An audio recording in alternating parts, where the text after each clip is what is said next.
আসসালামু আলাইকুম ওয়া রাহমাতুল্লাহি ওয়া বারাকাতুহু। যে যেখান থেকে দেখছেন প্রত্যেকের উদ্দেশ্য করে আমার একটা বার্তা। আগামীকাল 27 মে খিলকাপুরে ফুরকাত আহলে সুন্নাত ওয়াল জামাতের ব্যবস্থাপনায় যে ওয়াকফ কালাকানুনের বিরুদ্ধে যে প্রতিবাদ সভা এবং এই আবহাওয়া চারিদিকে ঝড়পানি হচ্ছে, এতে হয়তো অনেক মানুষ দ্বিধাদ্বন্দ্বের মধ্যে পড়ছে। ইতিপূর্বেই কয়েকজন ফোনও করেছে ইতিমধ্যে। মনে রাখবেন একটা কথা, কোনো অবস্থাতেই আমাদের প্রোগ্রাম বন্ধ হচ্ছে না ইনশাল্লাহ। কেন, ঝড় পানি এটা তো স্বাভাবিক হবে, এটা সৃষ্টিকর্তার হুকুম হবে। আর এটাও তো হতে পারে তিনি আমাদেরকে পরীক্ষা নিচ্ছেন। আর আমাদের আন্দোলন সংবিধান বাঁচানো এবং ইসলাম ধর্মের ঐতিহ্য মসজিদ মাদ্রাসা কবরস্থান খানকা যেটা ওয়াকফ সম্পদ, এটাকে বাঁচাবার লড়াইয়েতে এই সামান্য ঝড় পানিকে দেখে আমাদের পিছিয়ে গেলে বা ঘরে বসে গেলে এটা আমাদের চলবে না।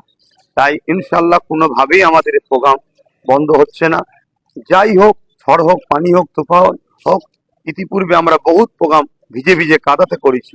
আগামীকাল ওয়াকফ কালা কানুনের বিরুদ্ধে আমাদের এই প্রতিবাদ সভা অবশ্যই হবে ইনশাল্লাহ। কোনোভাবেই আমরা এই প্রতিবাদ সভাকে বন্ধ করে দিয়ে, বানচাল করে দিয়ে, আবহাওয়ার দোহাই দিয়ে পিছিয়ে থাকবো, এটা ইমানদার হিসাবে আমাদের ঠিক কাম্য হবে না। আশা রাখছি আমার ভালোবাসার মানুষ যেভাবে বিগত দিন আমার ডাকে সাড়া দিয়েছেন, আগামীকালকে 27 মে মঙ্গলবার খিলকাপুর মাঠে আপনারা সকলে আসবেন। সুস্থ থাকেন, ভালো থাকেন, আল্লাহ হাফেজ।